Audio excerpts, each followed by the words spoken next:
그러므로 형제들아, 내가 하나님의 모든 자비하심으로 너희를 권하노니 너희 몸을 하나님이 기뻐하시는 거룩한 산 제물로 드리라. 이는 너희가 드릴 영적 예배니라. 너희는 이 세대를 본받지 말고 오직 마음을 새롭게 함으로 변화를 받아 하나님의 선하시고 기뻐하시고 온전하신 뜻이 무엇인지 분별하도록 하라.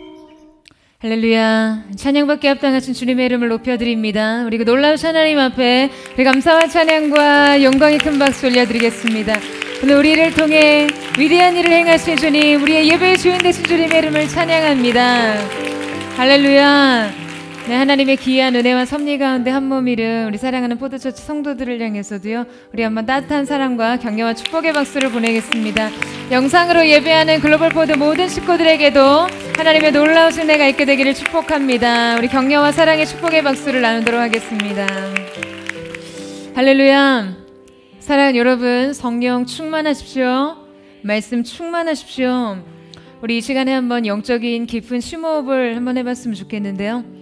자, 이 시간에 우리 정말 주님의 사랑을 깊이 있게 받아들이면서요, 그 사랑의 힘으로 우리 안에 있는 모든 두려움과 불안과 걱정과 근심을 내쉬는 것이고요. 다시 한번 우리 주님의 보혈을 깊이 있게 호흡하고 우리 안에 있는 모든 교만과 악한 생각들과 모든 연약함과 질병들을 몰아내는 것이죠. 오늘 이 영적인 호흡의 선순환이 우리의 모든 삶의 순간순간마다 우리를 새롭게 하는 은혜가 있게 되기를 주님의 이름으로 축복합니다. 오늘 주님의 깊은 터치가 여러분 한 사람 한 사람에게 있게 되기를 주님의 이름으로 축원합니다. 1980년 봄이었습니다. 로지 루이즈는 보스턴 마라톤 대회의 결승선을 가른 첫 번째 여성이었어요. 그녀는 요란한 박수와 갈채를 받으면서 이 머리에 월계관을 쓰는 영광을 누렸는데요. 사실 로지는 육상계에 전혀 알려지지 않는 무명의 선수였습니다. 정말 믿기 어려운 위협이었죠. 그 유명한 보스턴 마라톤에 처녀 출전을 해서 승리를 얻다니요. 이건 엄청난 일이었어요. 그런데 그때 누군가가 그녀의 다리를 유심히 관찰했는데요. 축 처진 살에다가 셀룰라이트 투성이었어요. 여러분, 셀룰라이트 뭔지 아시죠? 지방과 노폐물로 살에 이렇게 멍울이 지는 거예요. 사람들은 의문을 제기했습니다. 누구도 그녀가 42.19kg를 완주하는 모습을 본 사람이 아무도 없었던 거예요. 이후 진실이 밝혀졌습니다. 그녀는 마지막 1.6km를 남겨놓은 지점에서 경주에 뛰어들었던 것이죠. 아니, 결국에는 발각될 게 뻔한데 아니 왜 그런 짓을 했을까? 라는 생각이 여러분 드시죠? 그런데 놀라운 것은요, 그녀는 스스로 자신이 정말 이 보스턴 마라톤을 완주했고 승리했다고 믿고 있다는 것이었습니다. 저는 이 로지 루이즈의 이야기를 들으면서 이러한 일들이 우리의 영적인 레이스 안에서도 일어나고 있지는 않는가라는 생각을 했어요. 이 로지 루이즈처럼 결승점에는 도달하고 싶어 하지만 교묘하게 경주를 피하는 사람으로 살고 있지는 않은지 말이죠. 신앙인으로 그럴듯해 보이고 확신에 차 보이기도 하고 굉장히 헌신되어 있는 것처럼 보이지만요. 그러나 결국 그들은 경주에 참가하지도 않고 시련의 때에 믿음을 견지하지도 않고 외롭고 상처받을 때에 기도하지도 않습니다. 여러분, 그 누구도 승리의 포즈를 취하는 것으로 진짜 승리의 주인공이 될 수 없듯이 하나님께서 받으시는 예배에서는요, 가짜는 통하지 않습니다. 치열한 믿음의 인내 없이 영적인 단련의 흔적 없이 하나님의 마음을 시원케 해드리는 예배의 승리란 있을 수 없다는 것이죠. 영광의 면류관을 얻을 수는 없습니다. 그럼에도 불구하고 때로 우리가 스스로 속습니다. 나를 진짜 예배자로, 진짜 믿음의 경주를 뛰는 크리스천이라고 착각한다는 거예요. 오늘 이 자리에 계신 여러분은 어떠세요? 여러분은 진짜 경주자입니까? 진짜 예배자입니까? 아니면 경주하고 있다고, 예배하고 있다고 믿고 있을 뿐인가요? 사랑하는 여러분, 저는 오늘 저와 여러분이 이 말씀의 거울에 우리 자신을 비춰보고 진정 하나님께서 기뻐하시는 예배자, 우리의 인생의 믿음의 길을 온전히 완주한 그 승리의 주인공이 되시기를 주님의 이름으로 축원합니다. 오늘 사도 바울은요, 우리에게 그것을 가르치고 있어요. 우리가 과연 어떻게 살고 어떻게 예배하고 어떻게 생각해야 하는지, 그래서 우리 앞에 놓인 이 믿음의 경기를 실제로 뛰어가는 매일매일이 될 수 있도록 그렇게 권면하고 있습니다. 이 말씀에 비춰서 여러분 자신이 정말 하나님의 뜻대로 살고 예배하고 또한 생각하고 있는지를 돌아보면서 새로운 영적인 레이스를 시작할 수 있기를 원하는데요. 자, 우리 1절 말씀을 다시 한번 읽어보도록 하겠습니다. 1절 말씀 시작. 그러므로 형제들아, 내가 하나님의 모든 자비하심으로 너희를 권하노니 너희 몸을 하나님이 기뻐하시는 거룩한 산 제물로 드리라. 이는 너희가 드릴 영적 예배니라. 자, 여러분, 이 1절의 말씀이 어떻게 시작하고 있죠? 그러므로. 이 그러므로는요, 추론적 접속으로 지금 이제 바울이 제시할 내용이 앞에 나온 것들의 결과적 내용임을 말해주는 것입니다. 바울은 로마서 1장부터 11장까지 오직 믿음으로 의롭다 하시는 그 자비로운 하나님께서 우리에게 행하신 일, 곧 십자가의 사랑과 또한 예수께서 완성하신 일에 대해서 계속해서 이야기하고 있어요. 그렇게 하나님께서 우리에게 이루신 놀라운 일들에 대해서 11장까지 열거한 이후에 그러므로 이제 이렇게 하라는 것이에요. 여러분, 지금 이것이 근본적으로 무엇을 요구하는 것이죠? 반응이요. 믿음의 경주에 참여하고 있는 사람들의 특징 첫 번째는 반응하는 삶입니다.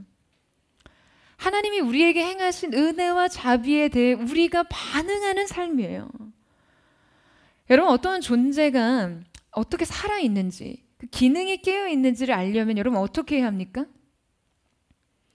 반응을 확인해야 합니다. 병원에서 응급상황으로 이 의식이 없는 외상 환자들이 들어올 때요, 의사들이 뭐를 하나요? 이렇게 눈을 까고 팟라이트를 비춰보잖아요. 동공반사를 확인하는 거예요. 어두운 곳에서 갑자기 밝은 곳으로 나올 때 순식간에 많은 빛이 눈으로 들어오게 되는데요, 이를 방지하기 위해서 동공이 수축 반응을 일으키거든요. 그런데 보통 뇌를 다치게 되면 이 통체 주변 근육들이 작용을 하지 않기 때문에 이 동공 반응이 일어나지 않습니다. 그래서 이 뇌 손상의 여부를 간단히 확인할 수가 있는 것이죠. 우리의 건강 상태와 신체 기능을 확인하기 위해서 우리가 흔히 바이탈 사인이라고 하는 혈압, 맥박, 호흡, 체온들을 살피면서 생명의 징후들을 확인하죠. 그러니까 반응이 있는지를 보는 것이에요. 여러분, 자극에 대한 반응이 있다는 것은요, 그가 살아있다는 증거입니다. 그리고 정상적으로 그의 몸의 기능이 작동하고 있다는 사인이 되는 것이죠. 여러분, 우리의 영적인 삶도 이와 마찬가지입니다. 우리가 하나님 앞에서 살아있는 존재인지를 확인하는 것, 참으로 깨어있는 예배자인지를 확인하는 것은요, 우리의 삶 속에서 계속되는 그 하나님의 은혜와 그 말씀에 대한 반응이 있는지가 중요합니다. 그것이 영적인 굉장히 중요한 지표가 된다는 거예요. 그 영혼의 반응이 영적인 생명의 징후가 되는 것입니다. 그러니까 여러분, 반응이 없다면요, 반응이 없으면 죽은 것이에요. 혹은 병들어 있는 것이죠. 여러분, 예배 드리는 순간 뜨거워지는 우리의 감정과 우리의 부르짖만으로 우리가 그리스도인으로서의 우리의 삶이 증명될 수 없습니다.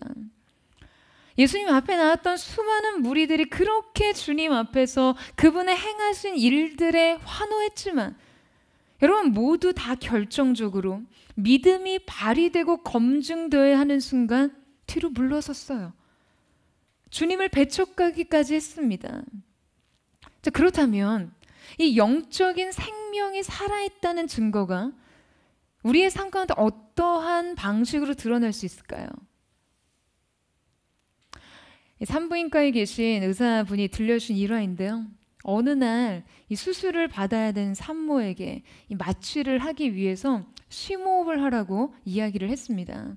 그랬더니 이 산모가 너무 긴장한 나머지 입으로 이렇게 심호흡을 하지 않고요. 말로 심호흡, 심호흡, 심호흡 이렇게 하더랍니다. 굉장히 우스운 상황이죠. 그리고 산모가 얼마나 긴장을 했으면 그 단순한 지시를 이해하지 못했겠어요. 그러니까 지금 이 상황은요. 말이 그 의미 그대로의 행위를 불러 일으키기보다 그저 입에만 붙어 있다는 거예요. 그런데 이 우스꽝스러운 일들이 우리의 신앙생활에서도 잘 일어납니다. 말씀의 명령과 가르침이 그 신앙의 가르침이요. 그저 말 그대로 입에만 붙어 있어요. 사랑과 용서, 거룩과 겸손, 섬김과 순종, 이 신앙의 구체적인 증거들이 행위로 나타내지는 것이 아니라 입술에만 머물러 있습니다. 성경의 명령이 우리의 믿음의 행위를 일으킨 것이 아니라 말에만 그치고 있다는 것이에요. 의미 그대로의 행위 대신 그저 말로만 심호흡, 심호흡하듯이 그렇게 신앙생활을 하고 있다는 것이죠. 삶의 어느 구석에도 복음의 능력 그대로, 믿음의 행위 그대로가 나타나지 않습니다. 사랑하는 여러분, 과연 우리가 이렇게 살면서도 우리의 영혼이 살아있다라고 할 수 있을까요? 여러분, 오늘 본문에서 바울은요, 하나님의 큰 은혜와 자비에 대한 마땅한 반응에 대해서 이 한 가지 간곡한 권유를 하고 있습니다. 그것은 바로 너희 몸을 하나님이 기뻐하시는 거룩한 산제물로 드리라는 거예요. 여러분, 이 구약 시대의 제사에서는요, 제물은 본래 이렇게 죽여서 드리는 거죠. 그러나 신약의 예배는 제사를 드리는 헌제자 자신을 제물로 드리는 것입니다. 그것이 바로 살아있는 제물이에요. 사실 우리가 이렇게 생각해 보면 살아있는 제물이라는 것은요, 이 자체로 굉장히 아이러니합니다. 그런데 여러분, 이것이 맞아요. 우리는 우리의 예배 안에서 영원한 생명을 얻기 위해 이 예배의 제단 위에 올려진 죽음을 보는 것이에요. 살아있는 예배란 자신의 죽음을 보는 것입니다. 내가 죽어야 사는 예배, 내 의가 죽고 내 자아가 죽고 그 죽음 위에서 생명을 보는 것이죠. 죽음과 삶을 동시에 보는 것이에요. 바울은 살아있는 제물로서 바로 우리의 몸을 드리라고 이야기를 하고 있습니다. 본문에서 이 몸으로 번역된 소마라는 단어는요, 단순히 어떤 몸과 육체가 아니라 전 인격을 의미합니다. 하나의 전인, 행위 주체로서의 인격 전체를 가리키는 것이죠. 우리 인격 전체를 형성하는 모든 삶의 요소들을요, 전부 다 포함하는 말인 것입니다. 그렇다면 결국 우리의 몸을 산 제물로 드린다는 것은 여러분 어떠한 의미일까요? 바로 우리의 몸과 정신, 마음, 의지, 소유, 능력, 그리고 꿈과 야망까지 모두 다 드리는 것입니다. 아멘이세요? 이 전인적 헌신, 여러분 이것이 우리의 생명의 징후예요. 여러분의 영적 생명이 살아있다는 증거입니다. 며칠 전에 저희가 주일 사역, 주일 예배 이후에 사역들을 다 마치고 각 이 분과별 팀장들이 모여서 회의를 했어요. 이제 교회 개척 이후에 지속적으로 교회는 여러분의 섬김을 촉구하면서 이 사역적 제안을 지속하고 있습니다. 그 아름다운 부르심에 응답해서 힘에 지나도록 수고하는 각 팀장들을요, 이제 한 3개월 정도의 사역을 지내보고 처음 한 자리에 전체가 다 같이 모였습니다. 이 첫 번째 회의의 주제는요, 바로 사역자들의 개인 예배 사수였어요. 교회의 사역적 시스템이 그 어떤 업무적 기능과 분주함에 따라서 주일 예배 현장 곳곳에서 개인의 예배를 잃어버리지 않게 조직되기 위해서였습니다. 여러분, 우리가 마땅히 주님을 섬기면서도 주님의 그 발 아래서 그분과 끊임없이 시선을 마주하고 감정을 교류하며 그분의 말씀을 들었던 이 마리아의 심령으로 섬길 수 있게 하기 위함이었죠. 왜냐하면요, 그렇게 예배하기 위해서 여기까지 왔거든요. 포드처치가 그렇게 주님을 예배하기 위해서 광야로 나왔거든요. 그런데 정작 그 예배의 자리에서, 그 임재의 자리에서 소외된 영혼으로, 식어진 심장으로, 무딘 영적인 감수성으로 그렇게 예배한다는 것은요, 너무나 우리의 목적에 맞지 않습니다. 여러분, 이러한 거친 예배의 환경이 여러분의 영적인 야성을 길러야지 여러분의 피로도만을 높이면 안 되니까요. 그런데 여러분, 그렇게 예배할 때 동시에 우리가 끊임없이 점검해야 하는 것이 있습니다. 바로 이 예배에 정말 여러분의 삶 전체가, 여러분의 인격 전체가 드려지고 있느냐예요. 마치 레이스 중간에 끼어들기 하며 부정 경기를 하는 선수처럼 우리의 예배의 순간이 승리의 피날레에 끼어넣기 된 것이 아니라, 여러분, 우리의 삶 전체가 이 레이스에서 달려야 한다는 것이죠. 여러분, 이 사실에 동의하세요? 아멘이십니까? 믿음의 경주에 참여하고 있는 사람들의 특징 두 번째는요, 전부를 드리는 삶입니다. 주중에 이 글 하나를 건네받았어요. 정채봉 시인의 너를 생각하는 것이 나의 일생이었지 라는 이 시를 남인혜 님이 평론하신 그런 글이었는데요. 시의 내용은 이렇습니다. 모래알 하나를 보고도 너를 생각했지. 풀잎 하나를 보고도 너를 생각했지. 너를 생각하게 하지 않는 것은 이 세상에 없어. 너를 생각하는 것이 나의 일생이었지. 이 시에 대해서 이 남인혜 님이 이런 평론을 쓰셨어요. 처음 이 시는 강렬하지 않다. 언어의 조탁이라고 해서 시를 갈고 닦는 작업을 중시하는데 이 시의 조탁은 특이하지 않다. 어조도 강하지 않다. 무던히 시작하여 덤덤히 끝난다. 그렇다고 단어의 선별이 특별한 것도 아니다. 너, 나, 모래알, 풀잎, 여기서 우리가 모르는 단어는 한 개도 없다. 그러나 읽은 후에는 상황이 바뀐다. 흔하디 흔한 단어만 썼는데도 시가 남기는 울림이 강력하다. 왜냐하면 이 시는 일생 자체를 걸고 나왔기 때문이다. 일생의 무게만큼 무거운 것은 없다. 여러분, 이 평론처럼요, 이 시의 깊이는 삶 그 자체가 함께하기 때문입니다. 일생을 걸고 나온 시의 무게를 여러분 아시겠어요? 어떠한 화려함도 언어의 조탁도 특별할 것이 없는 이 시의 무게는요, 그 시가 걸고 나온 일생의 무게 때문인 것이죠. 거기에 삶이 담겨져 있습니다. 여러분, 저는 이 시와 이 평론의 글을 보는데 우리의 예배가 생각났어요.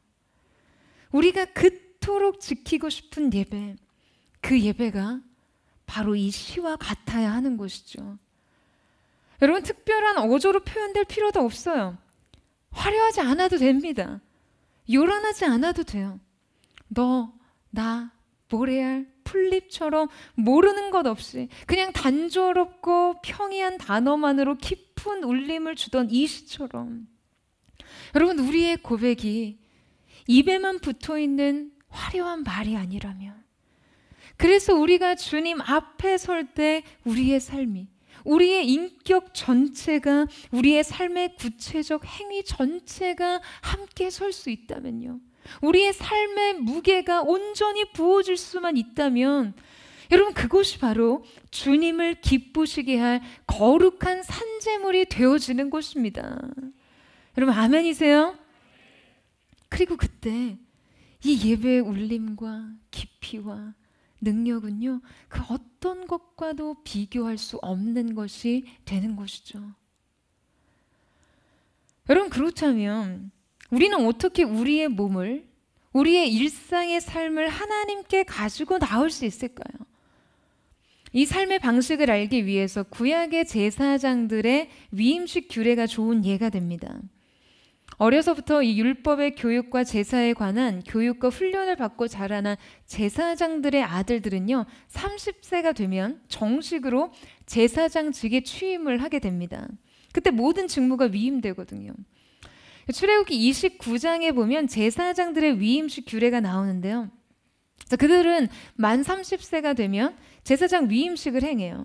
그때 자신의 죄를 위해서 속죄 제사를 드린 후에 자신의 죄를 위해 죽임을 당한 어린 양의 피를 찍어서 오른쪽 귓부리와 오른손 엄지와 오른발 엄지에 바르고 거룩한 향유를 그들의 옷에 뿌리게 됩니다. 여러분, 어린 양의 피를 찍어서 신체 여러 부위에 이렇게 바르는 행위가 지금 그들의 몸을 전체 하나님께 헌물로 드리는 상징적 행위가 되는 것이에요. 그렇다면 이 행위의 의미가 무엇인지를 살펴보아야겠죠. 여러분, 이때 이 오른쪽 귓부리는요, 우리의 양쪽 귀를 대표합니다. 우리의 오른쪽 귓부리에 어린 양의 피를 뿌린다는 것은요, 우리의 귀를 구별하여 하나님께 제물로 산 헌물로 드린다는 그런 의미예요.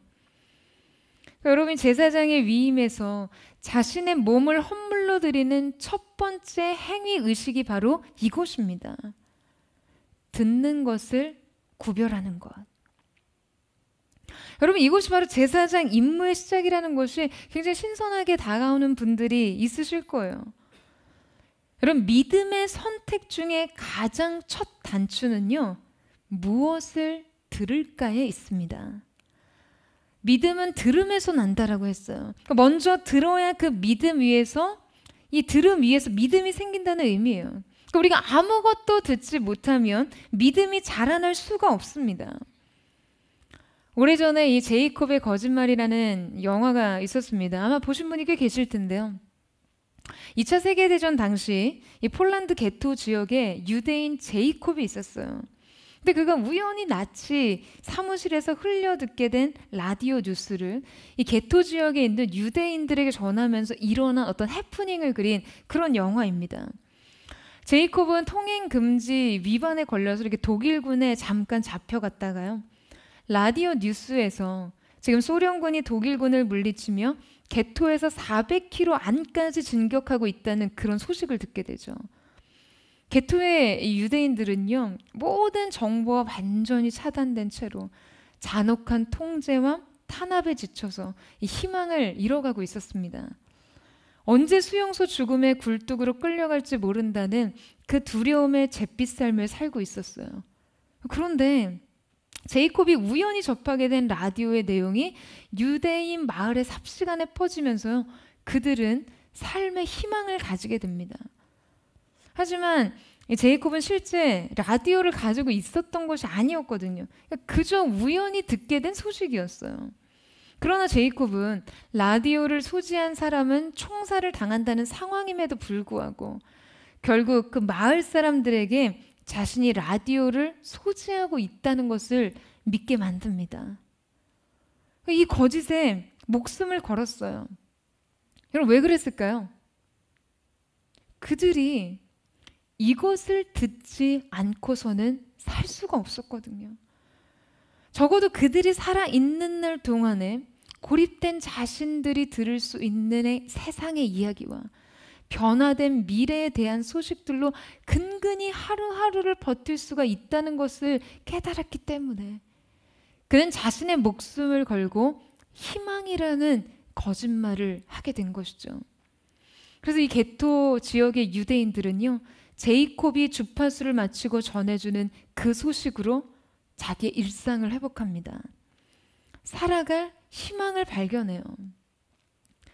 사랑하는 여러분, 우리도 들어야 삽니다. 무엇을 들어야 하는가? 하나님의 음성을 들어야 해요. 이 음성은 거짓이 없습니다. 거짓된 희망이 아니에요. 말씀으로 천지를 창조하신 그분의 음성입니다. 여러분, 그런데 우리가요, 자주 다른 소리를 들어요. 세상의 소리도 있고 자아의 소리도 있고 사단의 음성도 있습니다. 그 음성들은 잘못된 삶을 가르치고 있어요. 잘못된 사랑에 대해 말하고 있습니다. 사랑하는 여러분, 주님의 음성만을 들으십시오. 매 순간 질문하세요. 그리고 답을 들으세요. 여러분의 선택, 여러분의 감정, 여러분의 고된 하루에 대해서 다른 음성에 대해 거부하고 주님의 음성을 듣는 것 그 자체로 여러분, 우리가 그분의 종임을 증명할 수 있습니다. 여러분, 이것이요, 바로 오늘날 우리 오른쪽 귓불이에 피를 바르는 그러한 영적인 의식인 것이죠. 두 번째로 제사장들은 그 몸을 드릴 때 오른쪽 엄지손가락에 피를 뿌립니다. 오른쪽 이 엄지에 피를 바르고 기름을 바른다는 것은요, 우리들의 손을 오직 하나님께서 기뻐하시는 일들에 사용하겠다라는 의미입니다. 인생에서 행하는 삶의 구체적인 내용들을 여러분 모두 주님께 속하게 하세요. 우리 주님께 종속시키는 거예요. 여러분의 모든 일과 매일 가중되는 업무, 쏟아지는 요구사항, 무너지는 워라벨, 우리는 그 일들에 대해서 의미를 발견하지 못해서 방황합니다. 그래서 우리들이 하는 일들이요, 고작 생존을 위한 것들로 전락하고 말아요. 그러다 보면 그냥 먹고 살려고 일하는 거예요. 여러분, 그렇지 않습니다. 여러분이 하는 모든 일을 주님을 위해 하십시오. 그리고 주님께서 기뻐하시는 그 일을 하세요. 여러분의 성실, 여러분의 분투, 여러분의 근면함, 그 모든 손의 수고의 일들이 주님께 드려지게 일하세요. 뿐만 아니라 그 모든 일들이 우리 주님의 마음을 기쁘시게 하는 일들이 되게 하기를 주님의 이름으로 축원합니다. 여러분, 오른쪽 발가락에 피를 바르는 행위도 마찬가지예요. 우리의 발을 아무 곳에나 다니지 않게 하겠다라는 것이죠. 악인의 꾀를 쫓아가지 않고 죄인의 길에 서지 않으며 오만한 자의 자리에 앉지 않겠다는 의지, 내가 우뚝 선 곳이 오직 사명의 자리이며 부르심의 길이 될 거라는 그 약속, 여러분, 바로 그것이 주님 앞에 우리의 몸을 드리는 의식인 것입니다. 내가 선 곳은 거룩한 곳이니 내 발에서 신을 벗으라. 우리가 어떠한 길에 설지를 결정하는 결정권을 주님 앞에 드리는 것이에요. 사랑하는 여러분, 이 예배에서 저는 저와 여러분이 이 영혼의 의식을 주님 앞에 행하게 되기를 원합니다. 이 시대에 구별된 예배자들, 이 시대에 다윗의 행렬을 계속하기를 열망하는 예배자들이요, 우리 주님 앞에 나와 이 거룩한 의식을 올려드리기를 원해요. 온전히 주님께 종속된 삶, 이 시대 예배의 제단 위에 자신의 삶을 산제물로 드리기를 원하는 자들이 전 인격적 예배를 주님께 드리는 은혜가 있게 되기를 사모합니다. 이 살아있는 예배를 받으시기 합당하신 주님께, 여러분, 이것이 우리 필생의 사명임을 믿어요. 저는 저와 여러분의 생애가 그냥 어느 한 일부분, 어떠한 한 영역이 아니라요, 우리 삶 전부를 주님께 산제물로 드림으로 믿음의 경주를 승리로 완주하는 그런 하나님의 사람들 되시기를 주님의 이름으로 축원합니다. 그 거룩한 예배자 되시기를 주님의 이름으로 축복합니다. 자, 이제 2절 말씀을 같이 한번 읽어보도록 하겠습니다. 2절 말씀 시작. 너희는 이 세대를 본받지 말고 오직 마음을 새롭게 함으로 변화를 받아 하나님의 선하시고 기뻐하시고 온전하신 뜻이 무엇인지 분별하도록 하라. 믿음의 경주에 참여하고 있는 사람들의 특징 세 번째는 구별된 삶입니다. 바울은 앞서 하나님 앞에 자신의 전 인격을 나타내는 이 몸을 하나님께서 기뻐하시는 거룩한 산 제사로 드릴 것을 이야기했는데요. 자, 이제 바울은 보다 구체적으로 매일의 삶 속에서 실천해야 하는 실제적 교훈을 주고 있습니다. 여러분 뭐라고 하고 있죠? 이 세대를 본받지 말라는 거예요. 오직 마음의 변화를 받아 하나님의 새롭게 하심을 입으라고 도전합니다. 이 말씀을요, 원문의 뉘앙스를 살려서 이렇게 직역을 하자면, 그리고 너희는 계속 이 세상과 같은 모양이 되지 말라. 너희는 자기 자신을 이 세상과 동일시하지 말라 라는 이야기가 됩니다. 즉 우리의 생각과 가치관, 우리가 추구하는 인생의 목적과 방향, 자녀를 양육하는 방식, 소유를 대하는 태도, 관계를 맺는 방법, 우리의 삶을 형성하는 생활의 모든 양식들이 세상의 것과 달라야 한다는 것이에요. 웰컴포드 영상에서 나눈 이야기인데요. 이 고고학자들이 유대인들의 유물을 발견했을 때요, 유대인의 문화와 생활 양식의 특징이 뚜렷하게 나타나지 않는 시대가 있다라고 합니다. 그러니까 시대별로 발굴되는 그 유물을 보게 되면요, 실제 그 유물들의 특징만으로 이거는 유대인의 것이다, 이거는 가나안의 것이다 라는 것이 명확하게 구분이 되는데요. 유물을 딱 발굴을 했을 때 유대인의 문화, 즉 이스라엘 백성들의 문화와 풍습의 특징이 분명하게 나타나지 않는 시대가 있었다는 거죠. 자, 여러분 언제인지 아세요? 사사시대였습니다.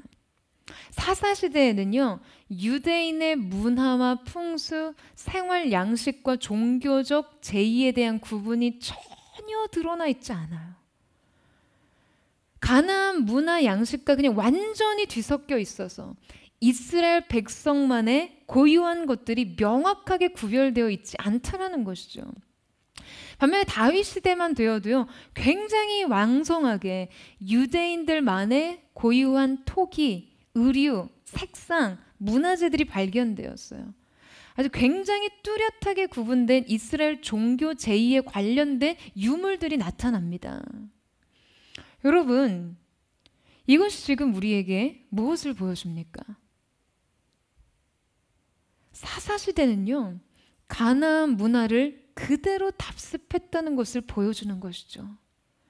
그들이 살아가는 생활의 구체성이 이방의 민족과 전혀 구별되지 않았다는 것이에요. 가나안의 문화와 생활 방식이 이스라엘 백성들의 삶 안에 완전히 혼재되어 뒤섞여 있었습니다. 하나님의 백성으로서의 구별된 삶의 모습이 전혀 나타나지 않았다는 것이죠. 그렇기 때문에 사사시대 이후 이스라엘의 신앙적 계승은요, 완전히 단절된 채로 사사기 2장 말씀에 보면 다음 세대가 아니라 하나님을 알지 못하는 다른 세대가 출현합니다. 그리고는 결국 망해요. 여러분 그 말 많이 하잖아요. 망하는 지름길. 곱씹어 보면 굉장히 무서운 말이에요. 그런데 여러분 구별되지 않는 삶이 바로 망하는 지름길입니다. 세상과 다를 바 없는 사고방식, 세상과 다를 바 없는 삶의 방식, 이것이 바로 오늘날 우리의 정체성을 무너뜨리고 결국은 우리를 망하게 한다는 것이죠. 사랑하는 여러분, 이 시대의 문화를 따라가는 것이 아니라 거룩한 하나님의 사람들로 천년의 시간이 지난 이후에 우리의 존재가 발굴되어도요, 우리 안에 하나님의 백성으로 참된 예배자로서의 뚜렷한 거룩의 모습들이 나타나는 은혜가 있게 되기를 주님의 이름으로 축원합니다. 그것이 구별된 삶의 방식, 그것이 하나님의 사람으로서의 존재적 방식으로 여러분의 예배와 일상과 삶의 현장 속에 묻어나야 하는 것이에요. 세상의 문화를 쫓아가는 것이 아니라 하나님께서 허락하신 창조적 새 문화를 창조하는 거룩한 포도처치가 되기를 주님의 이름으로 축원합니다. 사랑하는 여러분, 세상과 다르게 사세요. 이 세대를 본받지 마세요. 이 세대의 가치를 추구하지 마십시오. 유진 피터스는 메시지 성경에서 이 말씀을 이렇게 번역하고 있습니다.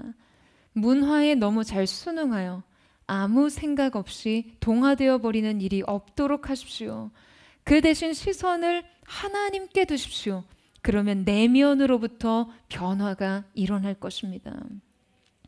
여러분, 아무 생각 없이 살지 마세요. 생각대로 살지 않으면 사는 대로 생각하게 됩니다. 영적인 분별을 통해 여러분이 받아들여야 할 것과 여러분이 거절해야 할 것이 무엇인지를 분별하셔야 해요. 그런데 여러분, 그러기 위해서는 무엇이 필요합니까? 이 차이는 무엇을 만드나요? 여러분, 요새 우리의 일상에 너무나 익숙한 이 의식이 있잖아요. 저도 주일에 이 마스크를 쓰지 않고 말씀을 전하기 위해서 이 매일 자가검진 키트로 코를 쑤시고 나오는데요. 코를요. 오늘도 코를 쑤시고 나왔어요. 그런 다음에 우리가 검체를 떨어뜨려서 C선과 T선을 지나가게 하잖아요. 이 T선을 지나갈 때마다 얼마나 매번 심장이 쫄깃한지 몰라요. 근데 여러분, 이 C선과 T선이 무엇을 가리킵니까? 시험선과 대조선을 말하는 거예요. 그러니까 시험선은요, 대조선이 있어야 자기의 성질을 입증합니다. 대조선이 결과창에 나타나지 않으면요, 시험선이 나타났어도 무효가 되는 거예요. 그러니까 이게 무슨 말이냐 하면요, 우리가 어떠한 실험을 해서 결과를 구분하기 위해서는요, 어떠한 조작과 어떠한 조건도 가하지 않은 대조군이 존재해야 한다라는 거예요. 명확한 기준이 있어야 한다는 것이죠. 여러분, 우리의 신앙생활도 이와 마찬가지입니다.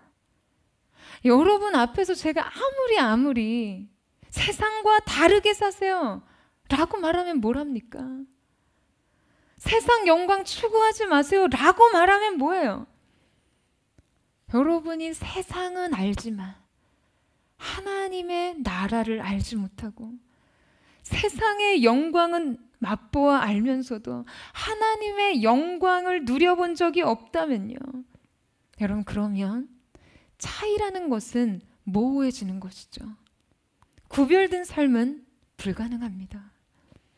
믿음은 들음에서 나고 들음이 믿음보다 앞서야 하듯이요, 세상 영광보다 앞선 하나님 나라의 영광을 맛보고 알아야 여러분, 우리가 추구하는 것이 무엇인지를 알 수 있고 진리의 가치가 무엇인지를 알아야 여러분이 세상의 방식과 가치를 거부할 수 있는 것입니다.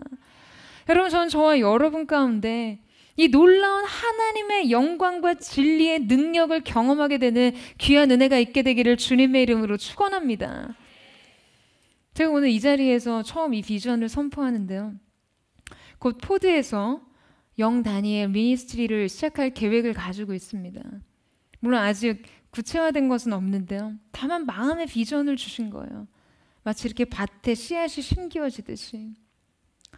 여러분, 다니엘과 그의 세 친구들은요, 바벨론 포로로 끌려가서 느부갓네살 왕 아래에서 바벨론 왕궁 교육을 받습니다. 그들은 어린 시절에 부모의 사랑과 보살핌과 그 조국의 보호와 존재감으로 완전히 단절되어서 그냥 낯선 이방 나라에 던져져요. 그들은 그때부터 바벨론의 언어와 학문과 기술을 철저하게 이수받습니다. 바벨론식 사고방식, 바벨론식 종교와 바벨론의 세계관이 철저하게 아주 전략적으로 그들에게 이식된 것이죠. 그러니까 그들에게 자신들의 유대 민족의 사상과 종교와 그 문화는요, 근본적으로 부정되고 뿌리 뽑히고 말살되어야 하는 것이었어요. 그러니까 이 시대의 어둠은 이루 말할 수 없는 절망적인 것이었습니다. 그들은 이름마저 빼앗겼어요. 정체성마저 빼앗겼어요. 말하자면 그들의 존재는 철저히 새롭게 지어진 거예요. 새로운 정체성으로 살지 않으면 어떻게 됩니까? 당장 죽는 거예요. 다니엘은 살기 위해서 새로운 존재 의식이 필요했어요. 생존을 위한 정체성이 필요했습니다. 바로 바벨론이 그들에게 심어준 정체성이죠. 여러분, 이때 다니엘의 나이를 성경학자들은 대략 12세에서 13세 정도로 추정합니다. 다니엘이 12세 이후로 이 바벨론적 세계관이 본격적으로 그에게 들어오기 시작했다는 거죠. 쓰나미처럼 삶을 덮쳤습니다. 그런데 여러분, 다니엘의 삶이 어땠습니까?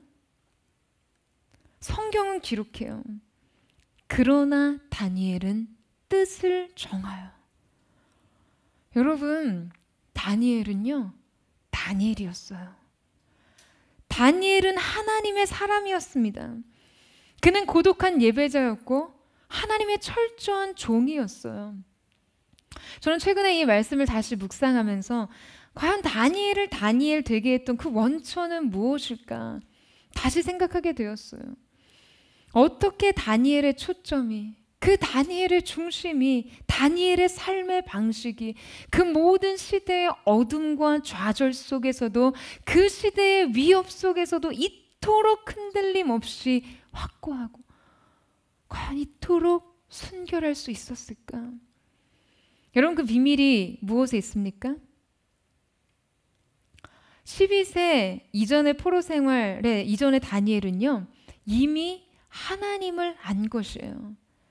그때 이미 하나님의 말씀의 지배를 받았습니다. 그가 먼저 진리를 경험한 것이죠. 이 영 다니엘 미니스트리 사역을 통해서 우리는 이 세상의 가치와 사고방식이 우리에게 유입되기 전에 먼저 순결한 그리스도인의 삶을 배우고 성경적 세계관으로 하나님 나라의 가치체계를 세우기 위한 그러한 말씀 통독과 암송 훈련을 준비하려고 합니다. 무엇보다 우리의 PNG 학생들이 이들을 정말 12세 이전에 이미 끝장을 내야겠다, 이런 지금 다짐이 있어요. 근데 여러분, 다행히 지금 PNG의 최고 연령이요 11살이에요. 할렐루야. 저희가 이 매주 PNG 예배에서 단지 공주님이 등장하거든요. 여러분 혹시 영상 보셨나요? 꿀단지를 들고 나오는 단지, 꿀단지 이렇게 출연하는, 말씀이 꿀송이보다 달다는 거예요. 이 단지의 허니챈트라는 사역을 통해서 말씀 암송을 진행하고 있고요. 이제 새로운 방식의 말씀 읽기 훈련을 기획하고 있습니다. 12세 이상이라고 여러분 이 사역에 벗어나 있다고 생각하지 마세요. 오늘 거대한 하나님의 말씀이 능력이 여러분을 압도할 때 우리 가운데 유입되어 있는 세속의 물결을 역행할 수 있는 능력이 주어질 줄로 믿습니다. 성경적 세계관으로 압도적인 하나님 나라의 영광의 가치를 우리의 인생에 짊어지는 거룩한 은혜가 있을 줄로 믿습니다. 사랑하는 여러분, 우리의 세대가, 그리고 우리의 다음 세대가 이 시대 문화와 사고방식과 세계관에, 여러분 우리의 존재를 희석시켜 살지 않기 위해서는요, 먼저 우리가 힘써 주님 앞에 서야만 합니다. 매주 드려지는 이 예배에 거룩한 보좌 앞에선 여러분의 존재가 여러분 먼저 결정되어야 해요. 세상 속의 크리스천으로 살기 위해 이 선 경험이 필요합니다. 진리가 먼저 우리의 기준이 되어야 하는 것이죠. 하나님 나라의 영광이 세상 나라의 영광보다 더 영화롭게 여러분의 심령 속에 경험되어야 하는 것이죠. 여러분, 그래야 차이를 만들 수 있습니다. 바로 이것이 매 순간 매주 마음을 새롭게 함으로 변화를 받는 것이에요. 임재 앞에서 마음을 새롭게 기경하는 일, 보좌 앞에서 먼저 존재적 변화를 일으키는 일. 여러분, 이 예배를 결단할 때 세상이 우리의 삶에 무엇을 요구하고 무엇을 가르친다 해도 우리는 그리스도인의 합당한 삶, 하나님을 기쁘시게 하는 삶을 살 수 있게 되는 것이죠. 여러분, 저는 주님 앞에 설 때마다 한 사람의 예배자이자 목회자로서 늘 마음에 이렇게 되새깁니다. 변하지 않으면 변질된다. 늘 새롭게, 오늘도 새롭게 주님 앞에 서는 거예요. 새 마음으로 주님 앞에 반응하는 것이죠. 여러분, 우리의 마음은요, 날마다 주님의 말씀과 임재 안에서 변화하지 않으면 변질되기 쉽습니다. 부패하기 쉬운 것이 우리 마음이라고 하시잖아요. 여러분, 오늘 다시 바로 이 시간에 우리는 다시 새로워져야만 합니다. 사랑하는 여러분, 매주 우리 예배에 여러분의 삶을 가지고 나오세요. 매일의 삶 속에서 여러분의 몸을 거룩한 산제물로 드립시오. 그리고 여러분의 각자의 삶의 자리에서 구별되게 사세요. 그렇게 삶이 예배가 되고 예배가 삶이 되는 진정한 믿음의 경주자로 승리의 주인공이 되기를 주님의 이름으로 축원합니다. 정말 이 시대 하나님께서 포도처치를 통해 하나님의 찾으시는 그 예배, 하나님의 마음을 시원케 하는 그 기쁨의 예배가 오늘 여러분을 통해 주님 앞에 흠양되는 귀한 역사가 있게 되기를 주님의 이름으로 축복합니다. 우리 함께 찬양하며 주님 앞에 나아가기를 원합니다. 주님, 이 시간 주님 앞에 우리의 마음을 드립니다. 오늘 이 거룩한 제단 앞에 우리의 전 존재를 산 제물로, 이 예배 속에서 우리가 우리의 자아의 죽음, 우리의 의의 죽음, 나는 매일 죽노라라고 이야기했던, 그러므로 그리스도 안에서 새로운 생명을 발견했던 바울의 고백과 같이 그렇게 이 제단 위에 삶과 죽음을 주 앞에 드림으로 주님의 생명이 우리의 삶 속에 넘치게 하여 주옵소서. 나의 모습, 나의 소유, 주님 앞에 모두 드립니다. 모든 아픔, 모든 기쁨, 내 모든 눈물 받아주소서.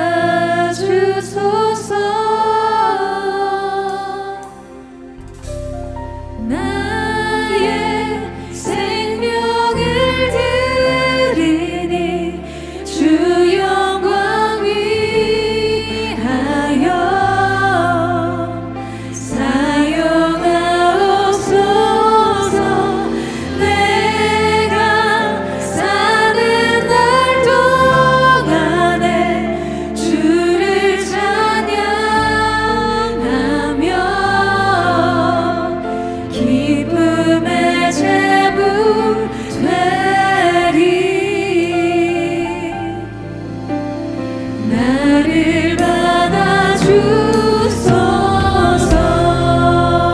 우리 함께 고백합니다.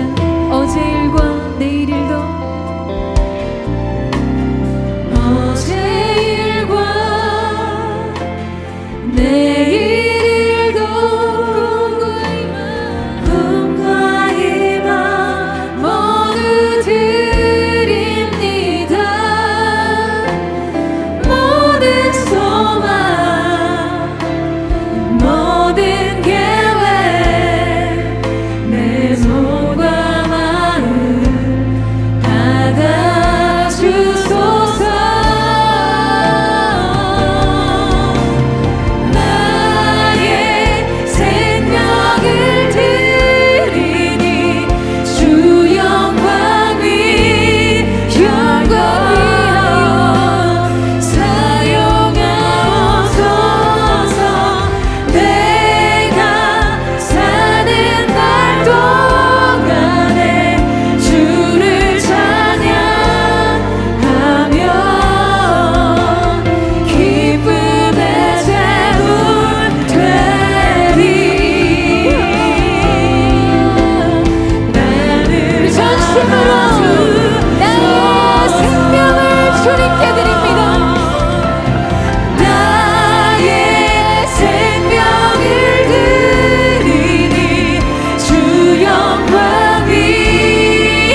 여러분, 이 시간 우리가 하나님 앞에 사랑하는 주님, 오늘 이 시간 이 제단 위에 이 예배 가운데 임하신 주님 앞에 우리의 삶을 기쁨으로 주 앞에 드리기를 원합니다. 여러분 기억하셔야 돼요. 그러나 오늘 우리가 주님 앞에 드리는 이 드림은요, 분명히 전제된 것이 있습니다. 무려 로마서 1장에서 11장에 이르기까지 하나님의 자비하심으로 인해 우리가 구원받았던 죄와 사망의 법으로부터 우리를 해방하셨던 주님, 그 십자가의 사건이 우리에게 남긴 생명과 자유와 소망과 치유와 은혜와 기쁨이 우리 가운데 주어진 것입니다. 우리는 어쩔 수 없이 아깝게 우리의 삶을 주님 앞에 드리는 것이 아니라 오늘 우리 가운데 보신 놀라우신 주 예수 그리스도의 사랑, 자비하신 하나님의 은혜와 사랑에 반응하는 삶으로, 그 사랑에 반응하는 삶으로 오늘 우리의 삶을 주님 앞에 드리는 것인 줄로 믿습니다. 로마서 11장 40절 말씀에 누가 주님 앞에 드림으로 그 앞에 갚으심을 받겠냐라고 말씀하고 계세요. 사랑하는 여러분, 누가 주님 앞에 기쁨의 제사를 드림으로 주님으로부터의 영광의 응답을 얻기를 원하십니까? 이 시간 우리 전심으로 주님, 우리의 삶을 주님 앞에 드립니다. 기쁨으로 우리의 삶을 드리며 나아가기를 원하오니 우리의 고백을 받아 주시옵소서. 우리 반응하는 삶으로 전심으로 주의 한번 부르짖고 그 사랑에 감사함으로 기도하며 나아가겠습니다. 주여, 사랑하는 주님, 주님의 사랑이 먼저 우리를 구원하셨습니다. 그 사랑으로 우리를 먼저 사랑하셨습니다. 그 사랑의 영신이 먼저 우리의 인생과 이 세상 가운데 있었음을 기억하며 이제 우리가 그 말할 수 없는 사랑과 자비하심을 감사함으로 주님 앞에 우리의 믿음과 우리의 사랑과 우리의 삶과 우리의 충성으로 주 앞에 반응하며 나아가기를 감정으로만 주님 앞에 고백하며 말할 수 없는 은혜, 말할 수 없는 예배의 영광, 말할 수 없는 구원의 결과는 예수께서 이루시는 일로 말미암아 주어진 자유와 소망과 기쁨으로 인해 이제 우리가 주님을 따르며 전적으로 주님 앞에 하시는 참된 예배자 되기를 원하오니 기름 부어 주시옵소서.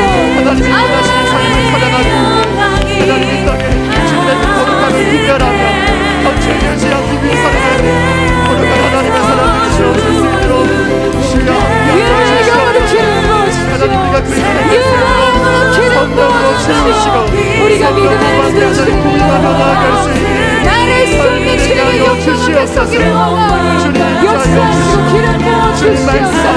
할렐루야. 사랑만 보이시고 닦으시네, 말씀으로 자유 주시네.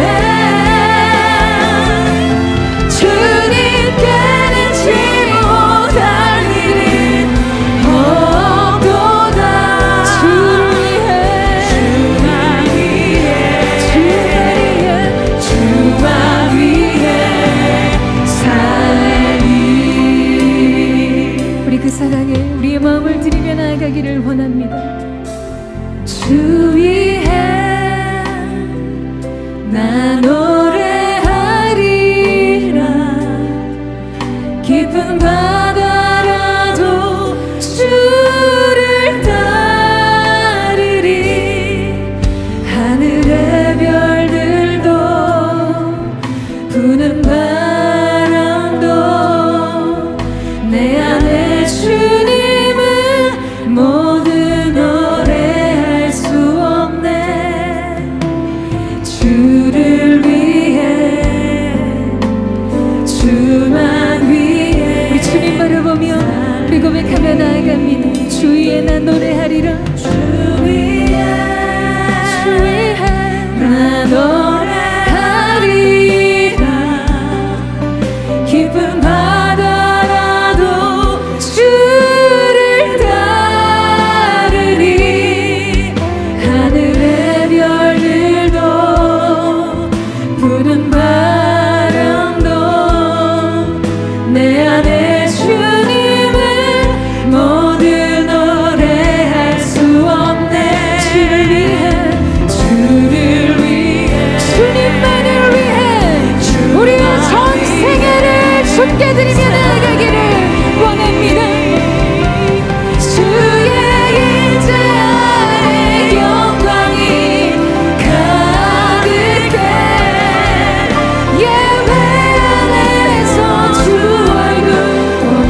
주님을 높이기를 사모합니다. 세상 무엇과도 비교할 수 없으리. 영광과 찬양, 주님을로 영광을 받으소서. 오늘 이것이 우리의 예배 고백입니다. 사랑만 고치시고 닦으시네. 말씀으로 자유 주시네. 주님께 능치 못할 일은 없도다. 주를 위해 주만 위해 살리. 주의 임재 안에 영광이 가득해. 예배 안에서 주 얼굴 보네. 세상 무엇과도 비교할 수 없어. 주님 영광과 찬양을 주님 받으소서. 영광과 찬양 받으소서. 상함만 고치시고 눈물 닦으시네. 말씀으로 자유 주시네. 주님께 능치 못할 일은 없도다. 주를 위해 주만 위해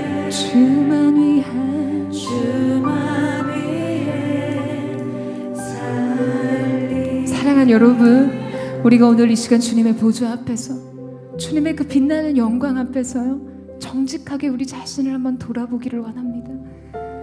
여러분은 진정 믿음의 경기를 뛰는 경주자였습니까? 여러분은 진정 하나님이 찾으시는 거룩한 심령의 예배자였습니까? 아니면 여러분 스스로 경주를 뛰고 있다고 나는 예배자라고 믿고 있을 뿐입니까?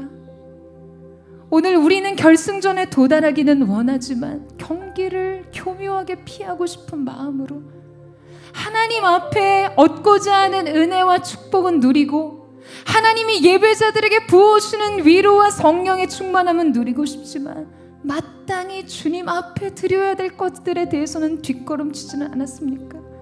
사랑하는 여러분, 저는 하나님께서 이 시대 가운데 왜 포드처치를 부르셨는가? 수많은 이 땅의 교회들이 있음에도 불구하고 왜 하나님께서는 우리를 이곳 가운데 부르셨는가? 여러분, 답은 한 가지입니다. 그러므로 형제들아, 내가 하나님의 모든 자비하심으로 너희를 권하노니 너희 몸을 하나님이 기뻐하시는 거룩한 산제물로 드리라. 이것이 너희가 드릴 영적인 예배. 여러분, 이 예배를 주님 앞에 드리기 위한, 온전한 예배를 주님 앞에 드리기 위한 자들을 찾기 위해서 이 시대적 사명을 감당하라고 주님이 우리를 부르셨는 줄로 믿습니다. 사랑하는 여러분, 저는 도전해요. 여러분 세상 속에서 여러분 보기에 부족한 것이 많고 어려운 것이 많다 할지라도 결코 예배에서만큼은 뒷걸음질 치지 않는 하나님의 사람들 되기를 주님의 이름으로 축원합니다. 포드처치 모든 성도들아, 거룩한 예배자로 일어설지어다. 하나님이 기뻐하시는 거룩한 산제물이 될지어다. 우리가 그 예배를 주 앞에 드리기를 원합니다. 거룩하고 신실한 예배, 주님만을 높이는 예배, 전적으로 주님 사랑하는 예배자들 되기를 원합니다. 사모하는 자들 전심으로 주여 세 번 외치고 우리 합심의 통성으로 기도하겠습니다. 주여,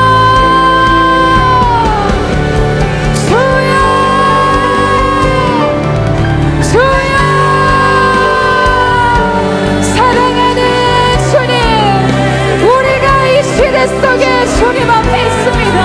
오늘 우리가 구별된 한 사람으로 주 앞에 서 있기를 원합니다. 거룩하신 영광의 보좌를 본 자들, 주님 나라의 영광을 본 자들로 주님 앞에 구별된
여러분 우리 한 번 더 기도하겠습니다. 한 번 더 기도할 때 하나님께서 말씀하셨어요. 오직 너희는 마음의 변화를 받으라고요. 그래야만 변화된 마음으로 하나님의 뜻을 분별할 수 있는 능력과 그것을 행할 수 있는 믿음의 힘과 용기가 주어지는 줄로 믿습니다. 그러나 여러분 변화를 받으라고 명령하신 듯 보이지만 원문 말씀에 이 말씀은 수동태로 기록되어 있습니다. 위로부터 부어진 변화를 받아 안으라는 말씀이에요. 여러분 오늘 우리 스스로 변화되기 위해서 결단하고 노력하는 것이 아니라 오직 하나님께서 존귀하신 주 예수 그리스도를 통해 우리 가운데 이루신 일들을 믿음으로 받아들이는 것입니다. 주께서 여러분을 위해 행하신 모든 일들을 믿음으로 아멘하며 아멘 주님 행하신 일 그대로 이루어지기를 원합니다. 우리의 전 존재를 새롭게 변화시켜 주시옵소서. 우리 다시 한번 주여 한번 부르짖고 통성으로 기도하겠습니다. 주여 위로부터 부어주십니다. 성령의 능력을 부어주십니다. 변화를 입게 하시는 생명의 자유를 오늘 이 가운데 부어주십니다. 한 사람 한 사람 이들의 심령의 마음을 새롭게 변화를 받게 하시는 주님께서 행하신 일들이 우리가 나타날 수 있는 귀한 역사가 일어날 수 있도록 주의 역사하여 주시옵소서. 하나님과 깨어있는 교회로 이 시대 신부된 교회로 주 앞에 서 있게 하여 주시옵소서. 예수님께서 우리를 행하신 일을 찬양합니다. 주님께서 완전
거룩하신 주님, 오늘 성령의 충만한 주님의 능력의 손으로 친히 한 사람 한 사람 이 자리에 있는 주님의 성도들 위해 안수하여 주십시오.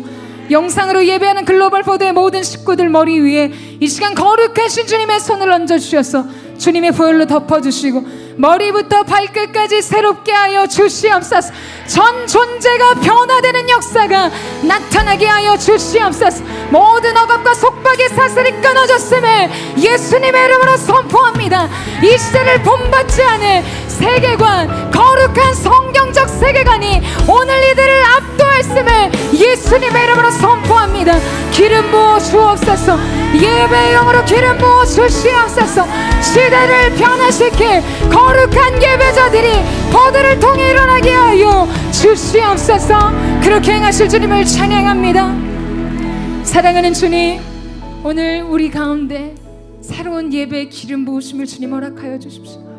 하나님께서 우리를 부르신 그 부르심의 소명이 우리 안에 다시금 새롭게 타오를 수 있도록 우리의 마음을 새롭게 하시고, 하나님, 이 땅 어디에도 있는 그 예배가 아니라 주님이 온 땅을 두루 살피며 전심으로 하나님 앞에 예배하는 자들을 찾으셨을 때 발견되어지는 그 예배, 그 예배자들 될 수 있도록 각 사람 가운데 기름 부어주시고 주님의 성령의 충만한 옷을 옷 입혀 주시옵소서. 오늘 사랑하는 포도처치 성도들에게 거룩한 믿음의 승리가 있을 것을 예수님의 이름으로 축원합니다. 모든 연약한 자들, 모든 질병의 속박에서 자유케 될 것을 예수님의 이름으로 선포합니다. 전심으로 주님을 사랑하는 자들이 일어나게 하여 주시옵소서. 오늘 그렇게 우리를 새롭게 하신 주님을 찬양하며 감사드리며 살아계신 예수님의 이름으로 기도드립니다.